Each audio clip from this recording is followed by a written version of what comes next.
the recording? Yep. Okay, cool. All right, there. Great. All right.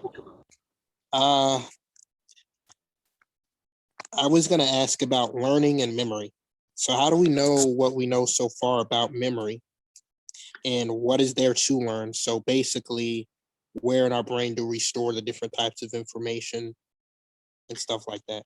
Yeah, so there's a classic story, which is the explanation for that saying that we only use 10% of our brains.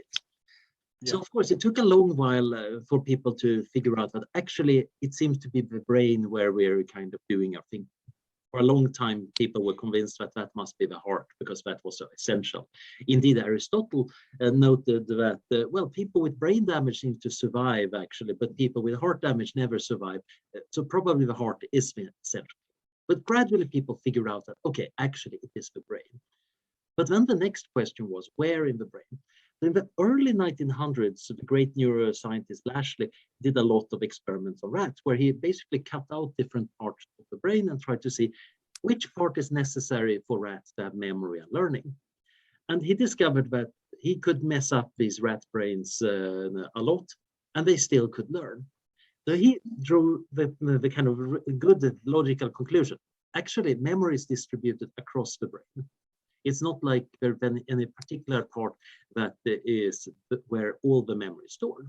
Unfortunately, some journalists misunderstood this and thought that, oh, so we're only using 10% of our brains or something like that. That was not what Lashley was saying. He was saying that there is a lot of redundancy. But then, of course, given that a lot of self-help book copied that statement, it became kind of part of what people believe, and the motivation for a lot of somewhat bad science fiction plots, etc. But then the question was, okay, we have a brain, we have a distributed memory. How does that work? So people were arguing about whether this was something electrical. In that case, of course, if you turn off the brain, all memories should disappear. And that doesn't seem to happen that much. Or maybe it's something chemical. Another classic example of science gone wrong was in the 50s and 60s, people were experimenting with flatworms, planarians. So you can train them to go through very simple labyrinths, essentially just a T shape, and they can learn that it's the left side or right side that is the one that has food. And then some researchers ground up planarians and fed them to other planarians. And lo and behold, these cannibal planarians found the right way, statistically more likely. Aha, we found a chemical reason for memory. And of course, many people were joking that this is how we should treat old professors. We just grind them up and feed them as burgers to students. The problem was, of course, the experiment was done in a rather sloppy way. The planarian, these little flatworms, were leaving slime trails. And the experimenter had not actually washed out the labyrinth very carefully. So this turned out to be pretty spurious. So what happened was gradually people started figuring out that there are parts of the brain that are important for particular kinds of memory. And we started figuring out what's happening inside the nerve cells in the brain as we're learning. So again, in the 50s, this was the heyday of neurosurgery. If you had a problem, the neurosurgeons were quite willing to slice off parts of the brain in the hope that it would make you better. Then there was a case where it was actually fairly motivated. This was a patient that had really bad temporal lobe epilepsy. Basically, he got epileptic seizures that were getting worse and worse and probably might even become life-threatening. So they removed some part of the temporal lobe, and it worked. He got rid of his epilepsy. Unfortunately, also got rid of his ability to learn new things.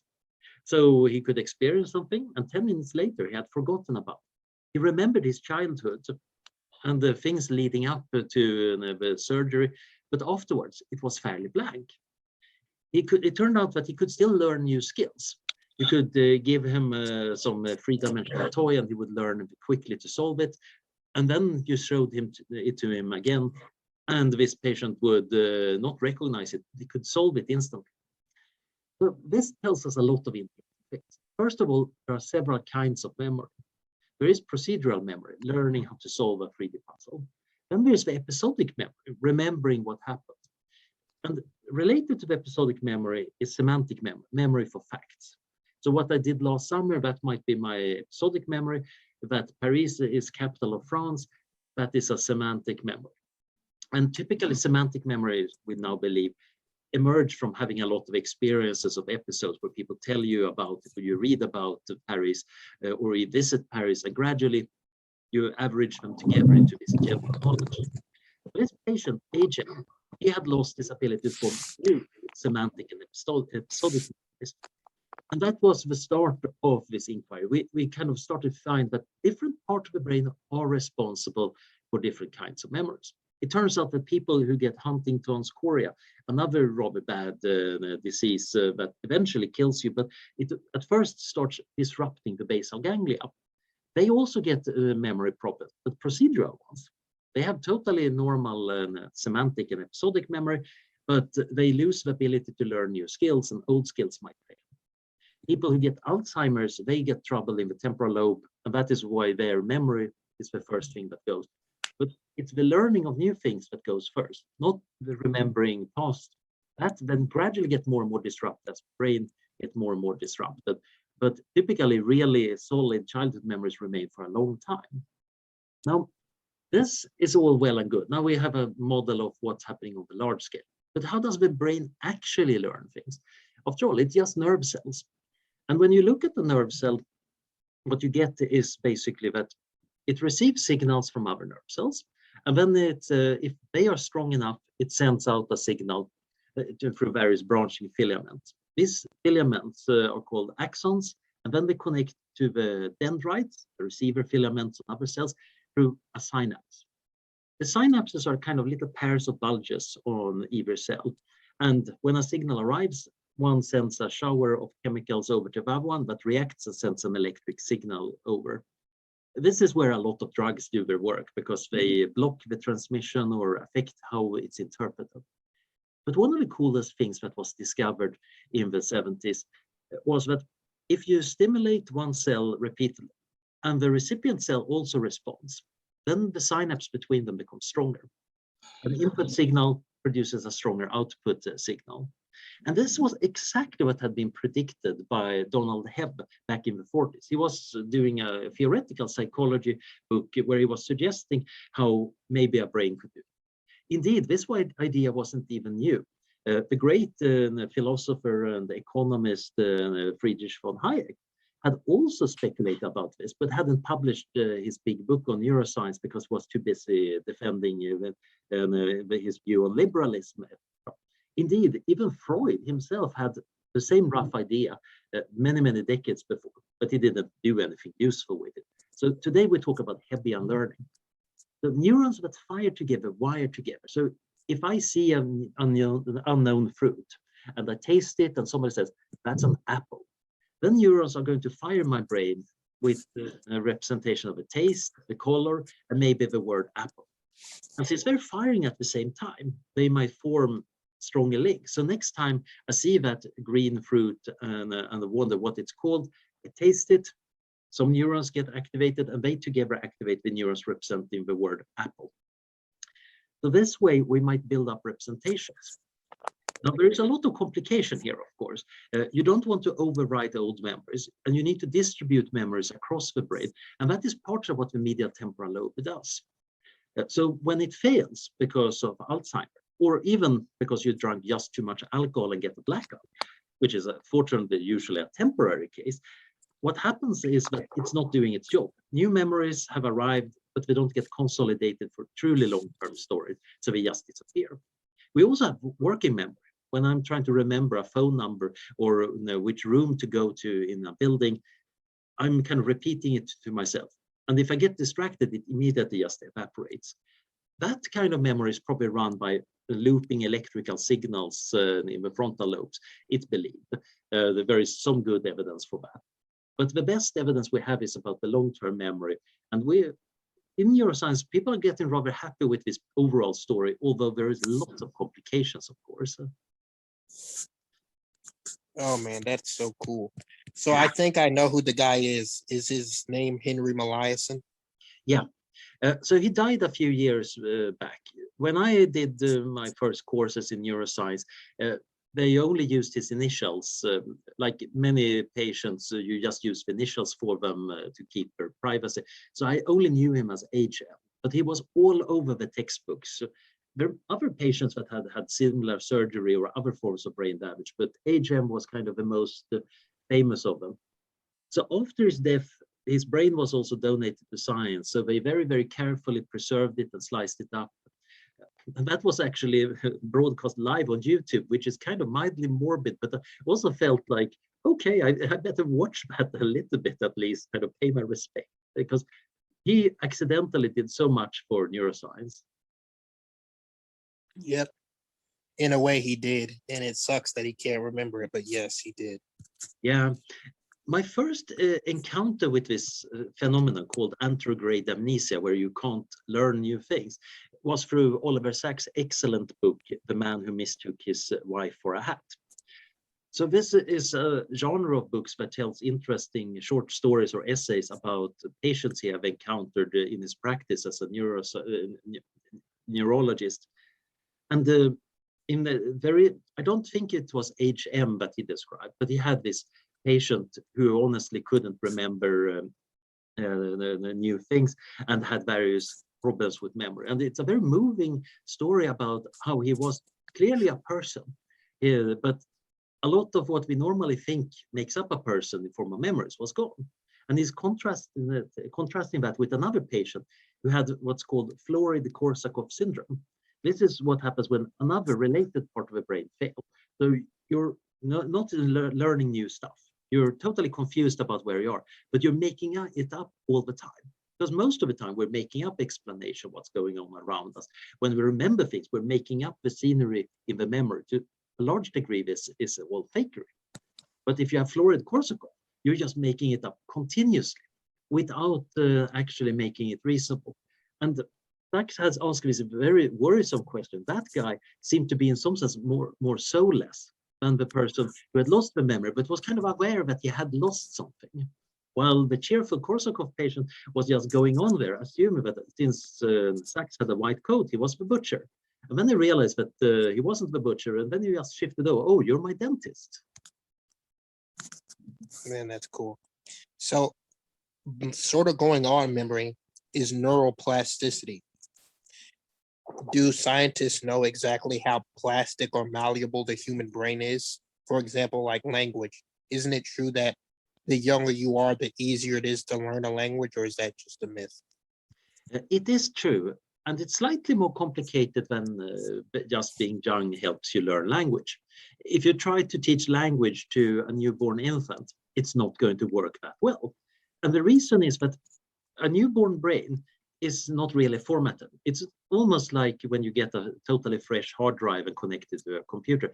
You need to format the hard drive so you have a pattern where you can store the file. It's kind of visible when you think about kittens. They're born blind. And when they open their eyes, their brains actually don't know how to interpret vision.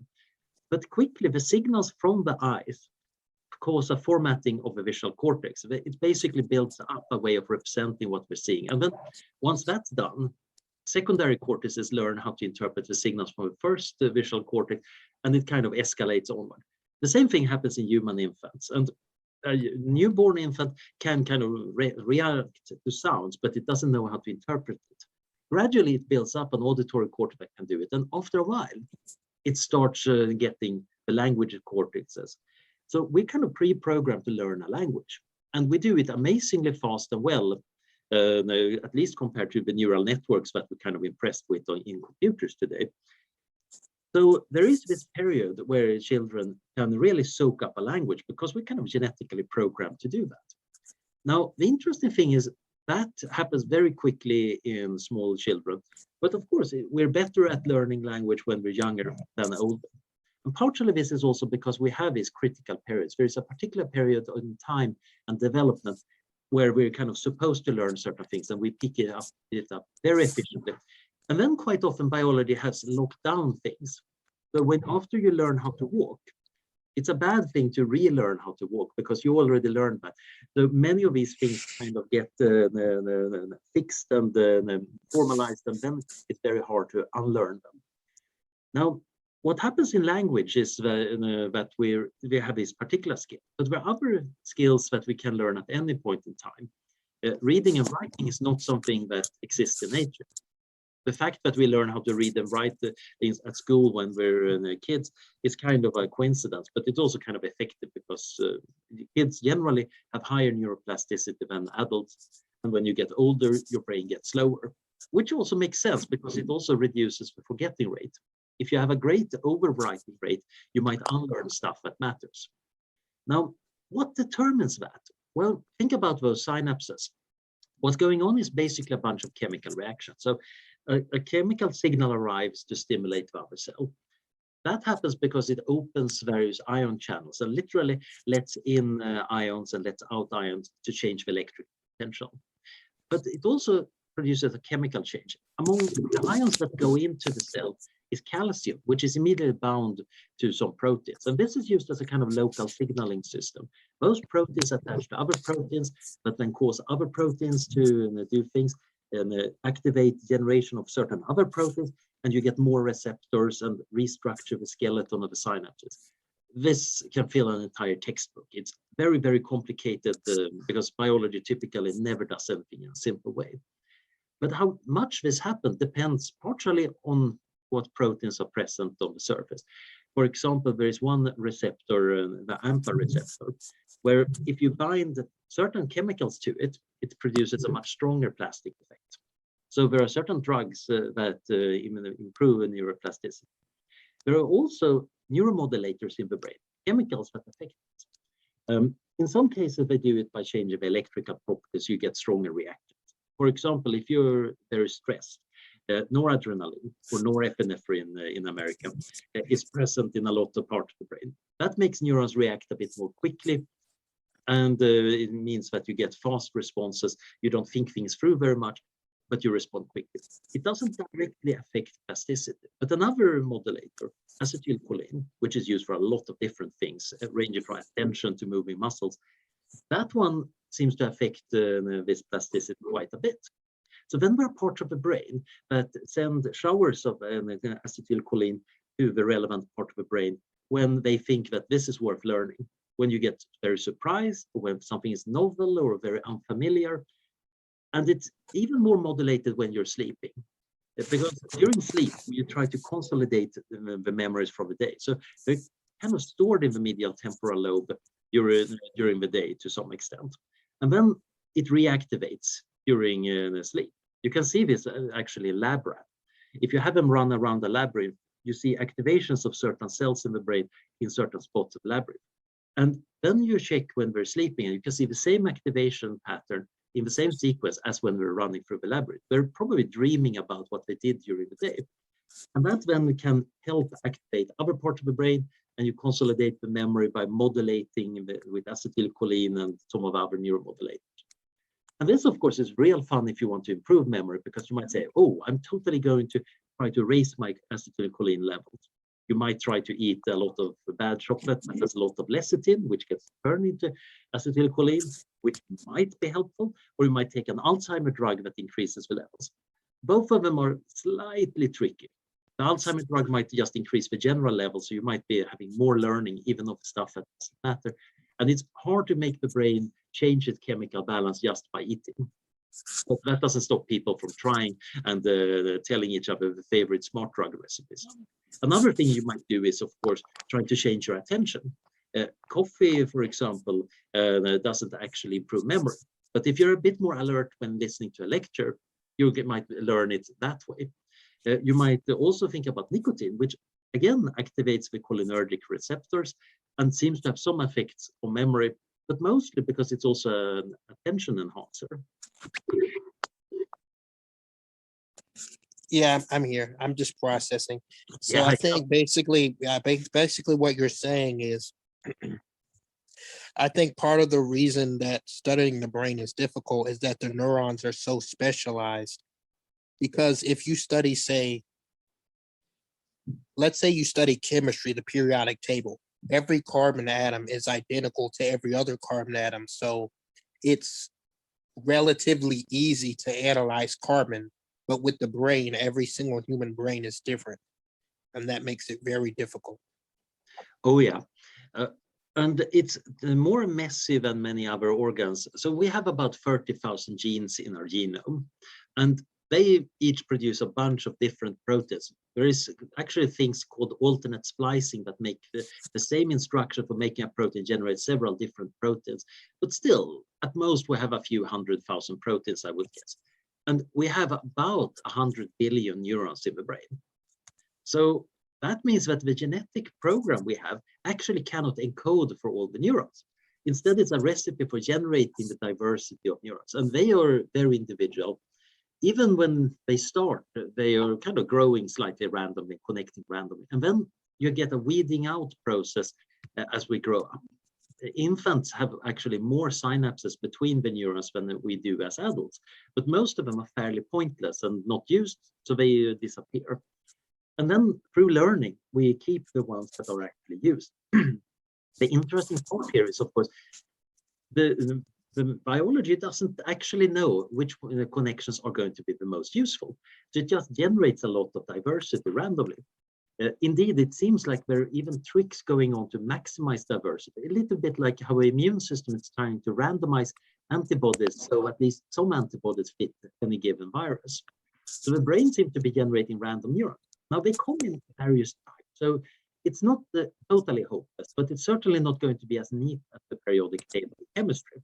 But most neuroscientists would say, okay, I recognize that's a pyramid cell, and that might be a chandelier cell, because you can kind of tell from the shape. But then you ask them, so what does that pyramid cell do? And they are going to start asking, well, where did you find it? And if you'd say, well, it's kind of in layer 5 in motor cortex, then we're going to be happy and tell you exactly, okay, I know exactly where that is sending the signals. That's going to go down the spinal thalamic tract and do the following things. But if you say, well, I just found it somewhere in the brain, then the neuroscientist is just going to say, yeah, it doesn't have a meaning. It's like asking, what does a transistor do in a microprocessor or a bit in a computer? Without the context, there is actually nothing going on. Neurons get their meaning by being linked to each other. It's actually the network that really matters. That's cool. I mean, have we even mapped out the entire human brain on neurons, or are we only able to map out a certain area at a time? Well, that depends on what you mean by mapping. So there is this kind of classical gross anatomy where you name various parts of the brain, but that only works down to the kind of centimeter scale. And then you had the Brodmann, who did a lot of classic work by taking indeed one brain and studying the different parts of the surface in microscope and kind of looking at what different areas or styles are there. So he described about 50 areas that are sometimes called the Brodmann areas. But that is just the general architectural thing. What you really want to know is the connectome. What's connected to what? And the problem here is, of course, we have about 100 billion neurons. That's going to be a very complicated connection matrix, because you essentially want to know the roughly 8,000 connections each neuron does. And there are some neurons that really spread far and wide. In the cerebellum, there are the Purkinje cells. They look gorgeous. They look like flat corals. It's very clear what kind of cell they are, but they have about 100,000 connections each. Now, we don't even know what they're for. There's plenty of theories for it. So the problem is, we don't have that complete map. You could start out with a simple organism. There is a little nematode worm called C. elegans, and it has about 303 neurons. Well, about is kind of wrong. It has 303 or 302 neurons, depending on gender. I think it's the hermaphrodites that have the 303. And they are always connected in the same way. And we know the connectivity in that little brain since the 80s. However, we don't even know the strength of the connection because they're tiny and it's hard to do the experiment.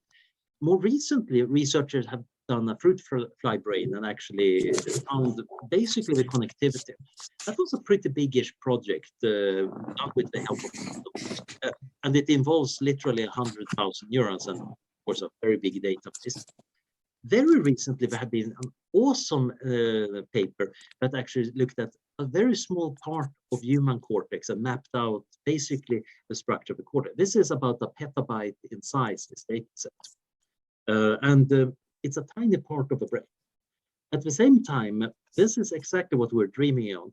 Indeed, one of the co-authors of the paper, Kenneth Hayworth, who's been working very much on this problem of how to scan brain tissue, in a meeting we had in 2008, he was dreaming about one day we might be able to have this industrial warehouse of equipment that could take a cubic millimeter of brain and actually give us that map. And then, given that it's so much data, it would be hard to transmit over the internet, so you would need to have a server people connect to there. We're almost there. We almost got his observatory, although it got implemented in a different way. So we know a fair bit about the brain, but that complete one-to-one copy is still relatively far away. But then again, Moore's law is still accelerating. We're getting better and better at scanning brains. So I think that within a few decades, we are going to have total connectomes of brains. As a computational neuroscientist, of course, I want to do the next step. Then I want to run a simulation of signals running along this and see, does this simulated brain produce reasonable behavior? We might want to start out with the nematode worm and see if we can make it crawl, and then the fruit fly and see if we can make it fly around and try to mate with other simulated fruit fly. But eventually, of course, the dream would be to take a human brain and see if you can talk to the simulated version. Yes. So going on to that computational neuroscience, which is your specialty, I guess you would also learn, you would also want to know the speed of these connections as well, right? And how they're formed. Yeah, there is a lot of the data that you want to find in this connection. So the way neurons work has been understood fairly well since Hodgkin and Huxley did classic experiments in the 1940s. They got a Nobel Prize that was very well deserved for it, because they didn't just figure out how it worked with this ion channel, letting ions flow in and out, producing an electrical signal that opens other ion channels. They even built a set of equations, the Hodgkin-Huxley equations, that they even simulated on an early electromechanical computer. It took them a week to kind of calculate a single impulse. But if you know the right data on the resistivity, capacitance, how many ion channels there are and what type, then you can basically run this simulation. And today, of course, we've got way better computers, so we can actually run this for billions of computers. But we need to know the properties of a cell membrane. We need to know how many of these ion channels there are. And sometimes we need to specify the properties of these ion channels. That's a lot of stuff that is hard to make out if you just take a brain and look at it in an electron microscope. You might want to do some chemical tests and other things, and we don't quite know how to do that well yet. Man, this is all so cool. So exactly how many, or do you know how many different types of do you know how many types of chemicals there are? And by that, I mean the type of electrochemical signals in our brain. So the fundamental thing going on in neurons is handled by a handful of different ions. It's potassium and sodium that are kind of doing the grunt work of actually making nerve signals go around. And then you have calcium getting involved as a signal inside the cell that something has happened. And then you have chlorine that's actually quite important for inhibiting signals. You don't want the signals to just stimulate each other, you want to silence them too. So you get a few ions like that. But then you have a neurotransmitter, and most textbooks will show you maybe about 10 different neurotransmitters. And of them, they're kind of the main ones are glutamate and glycine. Glutamate is stimulating, while glycine and the relative gamma butyric acid, GABA, is inhibitory. And then you have the neuromodulators. And I think you could fill a page with them. So my loose guess would be that, maybe about 24 of these main chemicals.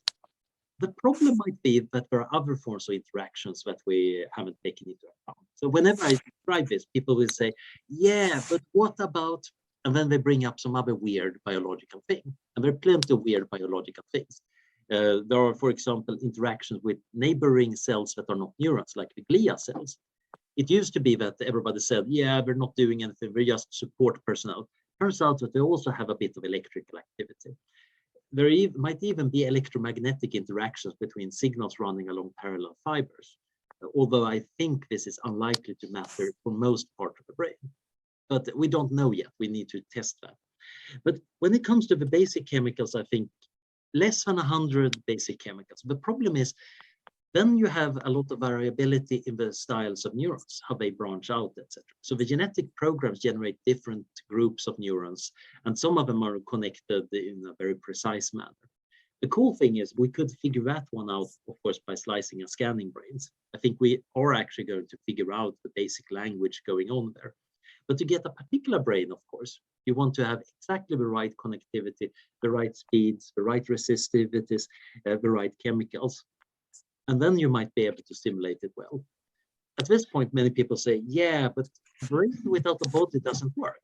Indeed, in order to run that brain in virtual reality, you need to give it virtual eyes so it kind of can't look around. You probably need to give it control of virtual body. And if it's a too crappy body, it's probably going to have a trouble of functioning well.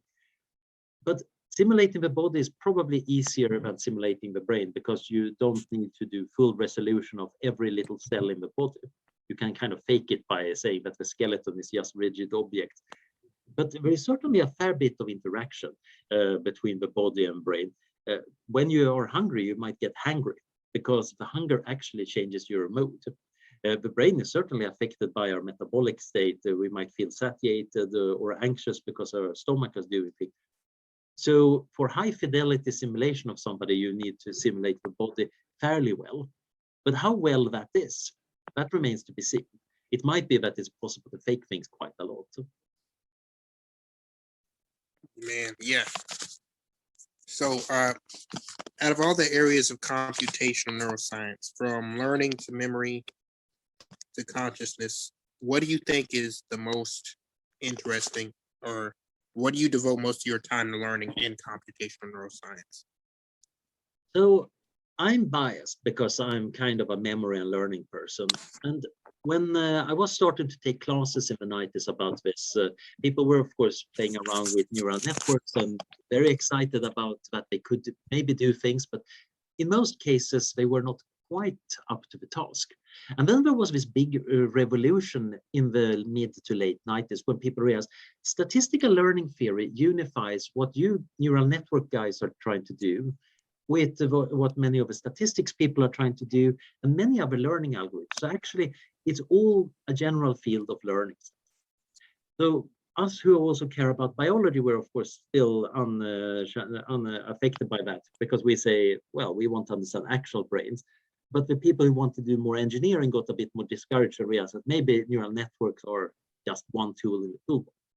Then, of course, what happened in the late noughties, early 2010s was this revolution in deep neural networks when neural networks turn out to be super powerful for reasons that we still don't fully understand. Very bit of surprises. And a lot of the statistical learning mechanisms got applied there. But you can apply this to brains too. There is this very important and very cool question, how we actually learn stable representations. So every day I learn new things. I experience new things. I see new kinds of objects. I also know a lot of things I learned in the past. And a lot of these new things, of course, flow into my old representations. I see a mug. I've never seen this particular mug before, but it looks like many other teacups and mugs I see and improve my life. So I just put it into that category. Sometimes I get an entirely new category, like if I'm reading a science paper and encounter a really weird new fractal or a physics concept. I need to make a category. And then I build stuff on top of that. The problem is, how do we make a stable pyramid of these concepts? In school, we're learning new categories all the time. And sometimes we also learn that we were wrong about past categories. And normally that doesn't crash our understanding. It's not like if you learn about set theory, suddenly you fail at arithmetic because you can no longer understand numbers because numbers are actually a kind of sets and work completely differently from how you believed they worked. Instead, we just shrug and say, okay, we see a complication here, but we can think about it on both levels. And this is also true for other forms of memory. If I have an emotional experience, that's going to be indelibly imprinted in my memory. And I'm getting that emotion every time I think about memory. This is quite often nice for good memories, and it's useful even for scary memories, except that if you get PTSD, that memory makes you so stressed out every time it gets mentioned or you think about it, that it gets reinforced. But again, something weird happens. PTSD messes up people's life quite a bit, but it's not like they overlearn that memory so it totally takes over, which is exactly what happens when I run a simulation in my computer. So there is something going on here that stabilizes memories, both in terms of complicated hierarchical representations, so very useful, and in terms of not spiraling into becoming too strong. And I don't think we have studied this question enough. And I think if we could understand it, it would be helpful both for getting useful stuff into the brain, learning how to learn better, maybe helping PTSD, and also, of course, handling problems in artificial neural networks. You don't want catastrophic forgetting in your very expensive deep neural network model. Yeah. Memory and learning, man. There's so much to learn. Yeah. And it's an interesting problem because you want to take information flowing past you and make it part of you. You literally want to store it internally, and then you want to have it in a form that persists well, and you can also find it and use it one day when it's useful. So there's several steps here, and many of them are non-trivial, both from a mathematical and physical standpoint and a biological standpoint, and of course from a practical standpoint. What should we care about remembering? Yeah. All righty. How much more free time do you have? I have about 10-15 minutes. Then I need to prepare for another meeting. Okay. I'll just get out your hair then. So, what did you think of this little talk? I really enjoyed it. Sorry if it turned too much into a lecture, but this is, as you can tell, stuff I really love. Yeah, it's fine. It's fine. Before when you end the recording, I think it's gonna ask you to save it on your computer. Yeah, and then you can I'll just send better it do my that way. and better send you the link to it. Yeah. Anyway, thanks for your time. Okay. Yeah, thank you. This is always exciting. So see you around next time. See you around. Cheers. Bye-bye. Bye.